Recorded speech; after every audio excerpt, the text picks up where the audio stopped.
What made your sweet grandma snap in front of the entire family? My Grandma Nina was the heart of our family. Every Christmas, every birthday, every holiday, she hosted everything at her house. She'd spend weeks preparing, cooking enough food to feed an army, wrapping presents for all 12 grandkids, and decorating with those hand-sewn ornaments she'd been making for 30 years. But the past couple years had been rough on her. Arthritis made cooking painful. Her memory wasn't what it used to be. She'd started dropping hints that maybe someone else could host Christmas this year. My dad and his brothers would nod and promise to help.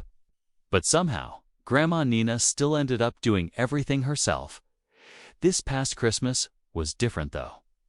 About 2 weeks before the holiday, Grandma called me upset. She'd been looking for Grandpa's old coin collection, too.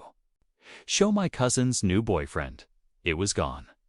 Then she noticed other things missing, too. Grandpa's vintage watch, his signed baseball from when he met Babe Ruth, even some of her jewelry. She asked everyone about it. Nobody knew anything. My Uncle Dave suggested maybe she misplaced them because of her memory issues. That hurt her bad.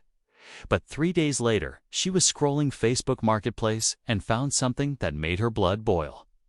Someone was selling a vintage coin set that looked exactly like Grandpa's. Same wooden case, same scratch on the corner from when they dropped at moving houses 20 years ago. The seller's name was Kelly, my cousin Brad's wife. Grandma Nina didn't say a word to anyone. She screenshot everything and printed it out. Then she went looking for more. Kelly had been busy. The watch was listed on eBay. The baseball was on some collector's site, all sold within the past month. Christmas Eve came, and the whole family gathered like always. Grandma Nina smiled and hugged everyone, served dinner, laughed at my uncle's terrible jokes. Everything seemed normal until gift time. She handed out presents to all the kids first, then the adults. Everyone was opening boxes and thanking her like usual. Then she reached under the tree and pulled out one more box. "Oh, I almost forgot. This one's for Kelly," she said with the sweetest smile. Kelly looked confused, but opened it anyway. Inside was a manila folder. She pulled out the papers and her face went completely white. It was printouts of every single listing. The coin collection, the watch, the baseball, all with her name and phone number clearly visible. "I thought those looked familiar," Grandma Nina said, still smiling. The room went dead quiet. Kelly started stammering about how she thought they were just lying around, that nobody wanted them anyway. My cousin Brad looked like he wanted to disappear into the couch. Grandma Nina turned to her son. "Brad's dad? And you knew about this?" Uncle Dave started making excuses about how Kelly needed money for her business. How Mom wasn't using those things anyway. How she probably wouldn't even remember they were gone. That's when something in Grandma Nina snapped. She stood up slowly and looked around the room at all of us. Her voice was quiet, but everyone heard every word. "I may be old, and my memory might not be perfect, but I'm not stupid, and I'm not dead." Yet she pulled a key from around her neck. The key to the house. "This house is mine. Everything in it is mine, and it will stay mine until I decide otherwise. I've spent 40 years taking care of this family, and this is how you repay me. By stealing from me and then lying about it." Kelly tried to interrupt, but Grandma held up her hand. "I want every single item back by New Year's Day. If you already sold them, you better figure out how to get them back or pay me what they're worth. And Kelly, you're not welcome in my house anymore." My Uncle Dave got all defensive, saying she was being unreasonable. That family should forgive and forget. Grandma Nina looked at him with more disappointment than I'd ever seen. "You're right about family, Dave. Family doesn't steal from each other. Family doesn't take advantage of an old woman because they think she won't notice. And family sure doesn't defend the people who do." She sat back down and calmly started eating her pie. like nothing happened. Kelly grabbed her purse and left. Brad followed her out, and Uncle Dave went after them both. The rest of us just sat there in shock. My dad was the first to speak up. "Mom, I'm sorry. Should have been helping you more. We should have been paying." "Attention." Grandma Nina nodded. "Yes, you should have, but now you know better." The funny thing is, that was the best Christmas we'd had in years. Kelly never returned any of the items. The air felt different in Grandma Nina's house, like a curtain had been pulled back and everyone was finally seeing things for what they really were. She didn't raise her voice. She didn't need to. That calm, razor-sharp strength in her words cut deeper than yelling ever could. I stayed behind that night to help her clean up. And for the first time in my life, I saw her hands tremble. Not from weakness, but from everything she'd been holding. "In for so long, you know," she whispered as we packed up the leftover pie. "I wasn't just hurt they stole. I was hurt they thought I wouldn't notice, like I'd already faded." That hit me hard. We always think the strongest people in our lives are unshakable. But strength doesn't mean they don't feel betrayal. It just means they carry it. Quieter over the next few days, word spread through the family. Some cousins called to apologize. Others just stayed silent, too ashamed to face her. Uncle Dave texted a half-hearted apology, blaming stress and money problems. Grandma never responded. New Year's Day came and went. None of the items returned. No payments. No explanation, but Grandma didn't flinch. She boxed up every photo of Brad and Kelly, took down the Christmas stockings she'd made for them by hand, and gave them to Goodwill. She erased them without a tear. Not out of hate, she told me, out of protection. She changed the locks, updated her will, made my dad the new executor, and she stopped hosting holidays. That part hurt the most, because the heart of our family didn't stop beating, it just stopped opening its doors. From then on, we had Christmas at my parents' house. It wasn't the same. But here's the thing. Grandma Nina didn't snap because she was angry. She snapped because she'd finally had enough of being taken for granted, of being the one who gave everything while others took and took. Thinking her love was a weakness. It wasn't. It was her power. And when she finally drew that line, it made us all realize we should have drawn it for her a long time ago. My name's Rowan. I'm 31, and until recently, I was the quiet one in the family. You know the type, the reliable sibling who sends thank you cards, shows up on time, doesn't cause drama. I worked in finance, not the flashy Wall Street kind, just steady, spreadsheet-heavy work for a mid-sized firm. I lived alone, paid off my student loans, didn't post much on social media, and stayed out of family arguments. But that all changed the Sunday after Grandpa's funeral. The brunch that turned everything upside down. We were at my aunt's house. One of those polished homes where you're scared to put your coffee cup on the wrong coaster. My family's big on appearances. Perfect floral arrangements, matching place cards. Linen napkins no one dares wipe their mouth with. My older brother Nolan sat near the head of the table with his arm around his fiancée Hannah, both of them glowing like they were the guests of honor. My parents were beaming, too. Everyone else seemed strangely chipper for a gathering that was meant to be, at least in part, about honoring Grandpa's memory. I knew something was off the moment my aunt brought out the champagne. 2 new beginnings, she said, lifting her glass, smiling too wide, and to Nolan, who's finally free. There was a pause before everyone raised their glasses. Not out of confusion, I realized, but because they were waiting to see my reaction. I just blinked. Nolan laughed and said, "Guess it's time," we told him. Told me what? My dad stood up, cleared his throat, and delivered the announcement like a corporate memo. Your grandfather wanted to leave a legacy that kept the family together. So, We've all agreed, after a lot of discussion, that the inheritance should go toward paying off Nolan's debts. It's only fair, given everything he's been through. I felt the breath leave my lungs. Nolan's everything referred to the $120,000 in debt he'd racked up between a failed crypto startup and several high-interest personal loans. He was the golden boy who couldn't hold a job for more than 6 months, but somehow always landed on his feet. I'd heard whispers, of course, late payments, collection calls, a quiet bankruptcy filing, a tea, but I never thought they'd actually use Grandpa's estate to clean up his mess. My aunt, always the one to twist the knife with a smile, tilted her head and said, "You never really needed your share, Rowan. You're doing fine on your own." I didn't say a word, just sipped my coffee and smiled politely like I hadn't seen this coming, but I had.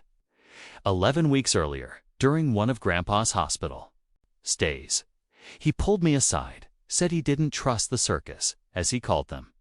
He might have been old, but he wasn't blind. He knew the family would swarm like vultures the moment he was gone. So, he gave me the keys to a safe deposit box and told me, "Don't trust what they say when I'm gone. Trust what I wrote down." After he passed, the will they presented felt edited to clean, too generic, no mention of the letters he always said he was writing. No list of assets, just a vague declaration that the estate shall be divided as the family deems fair. But I didn't fight it.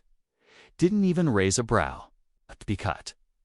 By then, I'd already gone to the bank, opened the box, and found the original trust paperwork. Signed, notarized, airtight. Grandpa had left me 40% of his estate directly in a separate trust. Not for being the favorite, but for being the only one he trusted not to blow it all on Instagram-worthy vacations or failed ventures. It wasn't just money. It was a vote of confidence from the one person in the family who saw past my silence. Over the next few weeks, they assumed everything was liquid. They didn't know Grandpa had sold part of his land in quiet pieces and moved assets into safe investments under the trust's name. I met with the attorney discreetly, got the trust finalized and transferred. The assets. Everything was done by the book, and no one suspected a thing. So, when they made the big brunch announcement, toasting to Nolan's freedom, chuckling like I'd be grateful for the family decision, I didn't flinch. I just checked my phone, refreshed the trust dashboard, and saw the confirmation. The money was gone. Not stolen, not hidden, just no longer accessible to them. The best part? They wouldn't even realize it until the checks they were planning to write started bouncing. Until their renovation plans Nolan had boasted about to Hannah got mysteriously delayed. Until the accountant they'd hired to wrap up the estate started asking where the missing funds had gone. And when that moment came, I would already be 10 steps ahead. But I didn't gloat. Not yet. I just smiled, nodded along, and said, "Well, if it's for Nolan, I guess that's what Grandpa would have wanted." Because the real revenge wasn't the money. 'Twas letting them think they'd won. Letting them relax, celebrate, feel smug, and then watching it all unravel.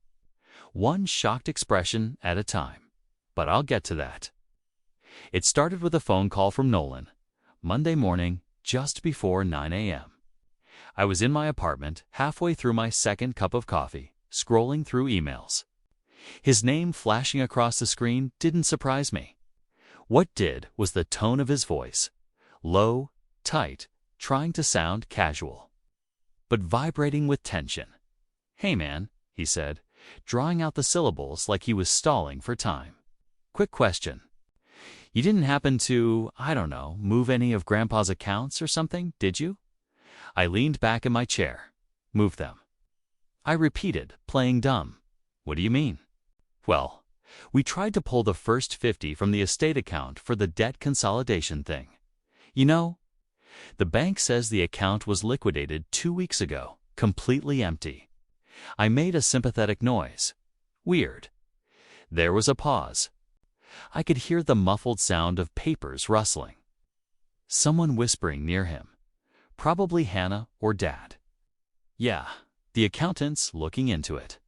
But the thing is, he continued, voice tightening, Grandpa's lawyer said something about a separate trust, something he never had access to. Huh?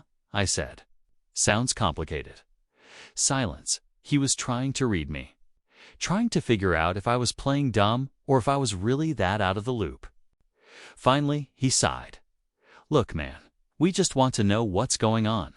We're not accusing anyone. Just if you know something, say it. I thought about it. About the way he laughed at brunch when they announced they'd wiped away his 6F figurer. Mess about the smug glint in Aunt Lauren's eyes when she said, I didn't need my share. About the times they'd treated Grandpa like an inconvenience toward the end. Avoiding hospital visits, missing phone calls, whispering about how long he could realistically hold on. So, I smiled and said, let me know what the accountant finds. Then, I hung up. 2 hours later, my parents called together. That never happened. My mother spoke first, using her overly sweet voice, the one she reserved for her coworkers and fake apologies. Hi, honey. Listen, we're all a little confused here. There seems to be some kind of mix-up with the estate. Nolan's debt payment is time-sensitive. I could hear my father breathing heavily in the background. Wasn't the patient type. He probably wanted to rip the phone from her hand and demand answers. I kept my tone light. Well, I'm not sure what you mean by mix-up. Grandpa had plenty of time to sort out his affairs. You said at brunch that the family decided how to divide things, right? Yes, she said carefully. But it appears Grandpa had a separate trust, and we were informed this morning that you were listed as the sole beneficiary of it. I let that hang in the air for a moment. Then I didn't realize anyone else knew about that yet. Now came the change. The sweet voice cracked, and my dad took over, his voice hard and sharp. Rowan, if you knew about this, you deliberately let us make decisions based on incomplete information. I didn't let you do anything, I said calmly. I just watched you do exactly what Grandpa predicted. You made backroom deals, decided what was fair without even asking, toasted each other like you'd already spent the money. So, no, I didn't interfere. I honored his actual wishes. You hid it, he snapped. No, I said, I protected it. There was silence. Long, uncomfortable silence. Then finally, my mother said, well, we hope you understand the position this puts your brother in. He was counting on that money. We all were. That last part made me laugh. That's funny, I said, because no one asked what I was counting on. I ended the call before they could respond. What followed was a slow unraveling, exactly how I'd hoped it would go. First came the calls from the estate. Lawyer trying to clarify a few misunderstandings. Then the text from Aunt Lauren, we need to talk. Family comes first. My cousin Riley messaged me on Instagram with the subtlety of a sledgehammer. Is it true you got the trust? Grandpa would have wanted everyone taken care of. They weren't angry yet. Not really. Not openly. No, this was the bargaining phase. The stage where they tried to guilt me, sweet-talk me, manipulate me back into the role I'd always played. The quiet one, the peacemaker, the doormat in a sweater. But that Rowan was gone. By Thursday, Nolan had missed his first debt payment. His tone had changed completely. No more casual, no more confused. Just a single voicemail that started with, "You really messed us over," and ended with, "Don't think we'll forget this." I didn't return the call. Then came the surprise visit. Saturday morning, I was in sweats folding laundry when I heard the knock. I opened the door, and there they were. Nolan, my dad, and Aunt Lauren, all dressed like they were going to church or a funeral, maybe both. Nolan was pacing. My dad's jaw was locked. And Aunt Lauren, well, she smiled like always. That patronizing, fake warmth she used whenever she thought she still had the upper hand. "Can we come in?" she asked. "We'd like to have a little family meeting." I leaned on the doorframe and didn't move. My dad stepped forward. "Rowan, this has gone far enough." "No," I said, "it really hasn't." They exchanged glances. "Then maybe we should talk somewhere more private," Nolan muttered, "before this gets uglier than it already is." And that's when I stepped aside, not to let them in, but to show them who was already sitting on my couch because I wasn't home alone. And he wasn't who they expected to see. Seated casually on my couch, legs crossed and sipping from a travel mug, was Mr. Hardwick, Grandpa's original estate attorney. Not the generic executive my family had hired to wrap things up quickly. Not the guy who handed out glossy binders with clip art trees labeled Family Assets Overview. No, this was the man Grandpa had trusted for 20 years, the one with the gravel voice, the faded leather briefcase, and the memory of an elephant when it came to legally binding documents. The moment they saw him, everything changed. My dad stopped mid-step. Nolan stiffened like he'd walked into a courtroom by accident. Aunt Lauren's smile faltered, dipped, and disappeared altogether. "Morning," Hardwick said without standing. He gave a short nod like this was all perfectly ordinary. "Didn't realize we were expecting company." What are you doing here?" Lauren asked, her voice just a touch too high-pitched. "Rowan invited me," he said, setting down the mug. "We've been reviewing some final paperwork, making sure everything's in order." He turned his eyes on my father, which, as it turns out, it wasn't. But that's being handled. Nolan stepped forward. "You mean the trust? That's why you're here." Hardwick nodded. "The real trust. Yes. Not the one you all conveniently redrafted with some junior notary a week after the funeral." I knew it. My dad muttered under his breath. "You had this planned." That made me laugh. "You really think I could pull this off without Grandpa's help? You're giving me too much credit." Hardwick opened his briefcase, slow and deliberate. Papers slid out in neatly labeled folders, each one marked with a date, some from years ago. One of them I recognized. Was the signed and witnessed document from Grandpa's hospital bed, the one they all claimed didn't exist. Lauren's eyes narrowed.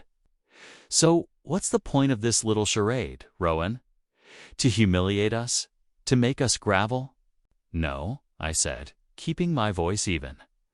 "This isn't about revenge. It's about truth. The truth you tried to rewrite. The truth. If I may, I think it's important to clarify for everyone present that Rowan is not only the sole beneficiary of the primary trust. He's also the legal custodian of all remaining liquid assets tied to Grandpa's estate, including the proceeds from the property sales in 2019 and the investment. Accounts moved offshore in 2022. He tapped one folder. "There's a paper trail," he said, "with signatures, yours included, Mr. Baines." He looked directly at my father. "You signed the 2019 asset transfer as a..." I could see him mentally replaying a dozen family cookouts, brunches, hospital visits. Moments when Grandpa must have been laying the groundwork while they were too busy planning how to divvy the spoils. Nolan's fists clenched. "So what now? You just keep it all like some dragon sitting on a pile of gold." I shook my head. "No, I invested. I honor the charities Grandpa outlined. I support the programs he believed in. And yes, I take care of myself. But you made your choice when you raised your glass and decided I didn't really need my share." Aunt Lauren scoffed. "You're just bitter. You let us make those decisions. You sat there and smiled while we planned. That's deception." "No," I said softly. "That's restraint." Hardwick snapped the briefcase shut and stood up. "Unless you have legal objections, which I doubt will hold up in court, I suggest you stop harassing. My client, everything is recorded, including this visit." He gestured subtly to the corner table, where a blinking light on a small device was now very obvious. "You're recording us?" my dad asked, voice rising. "This is your own family, Rowan." I met his eyes. "No, this is my family's reckoning." The room went still. For the first time in my life, I watched my father blink in silence.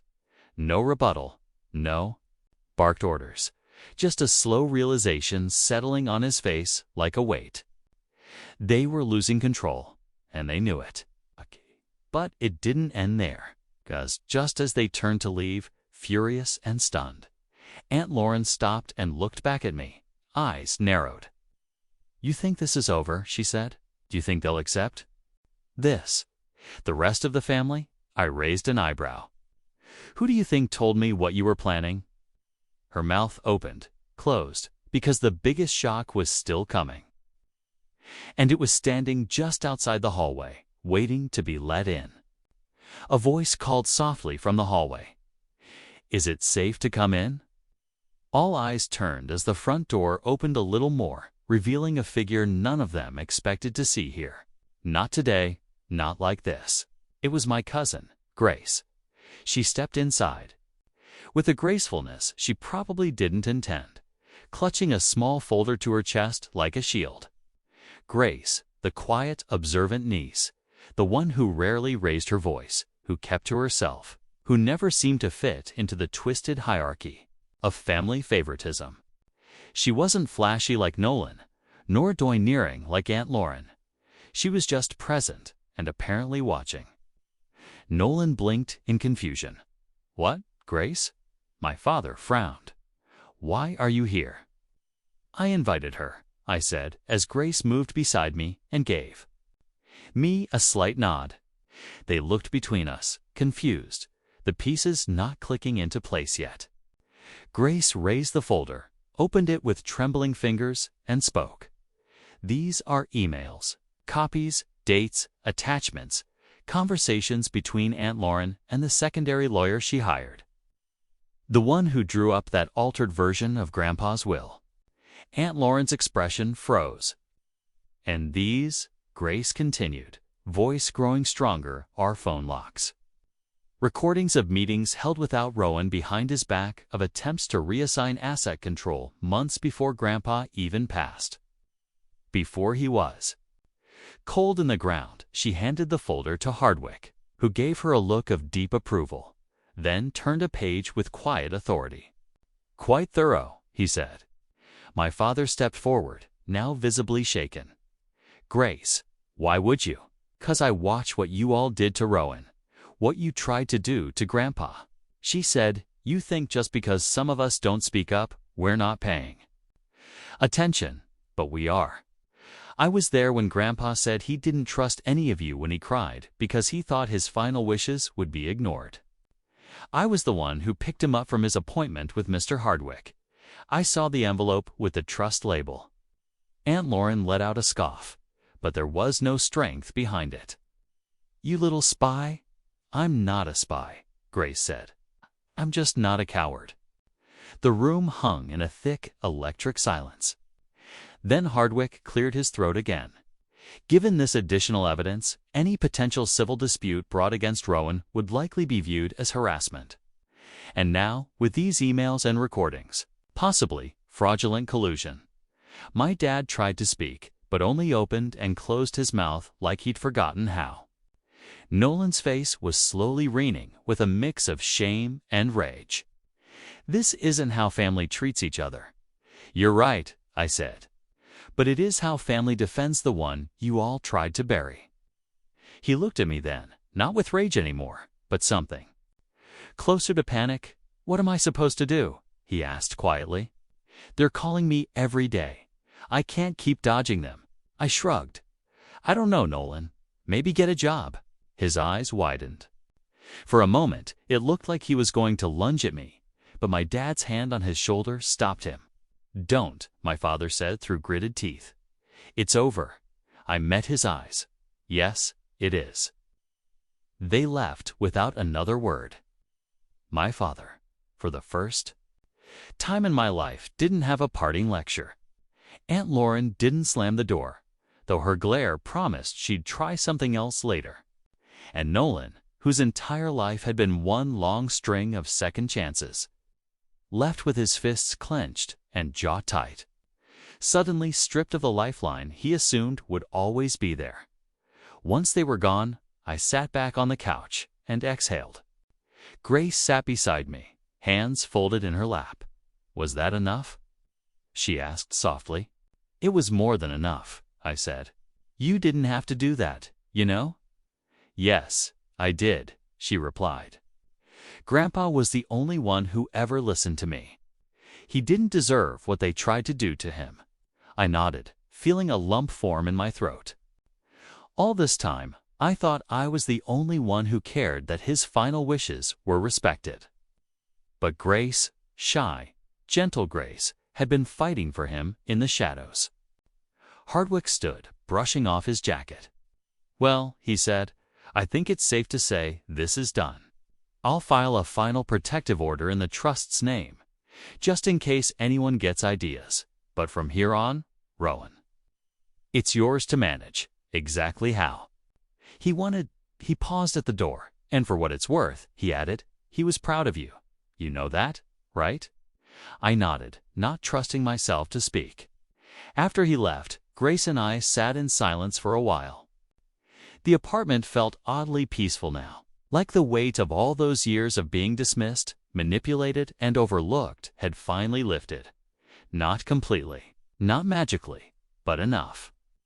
Later that week, I met with the director of the local youth literacy program Grandpa used to donate to quietly.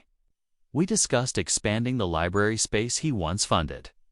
I showed them the letter he left me, handwritten, carefully folded, where he asked that part of the trust support kids who just need a place to think.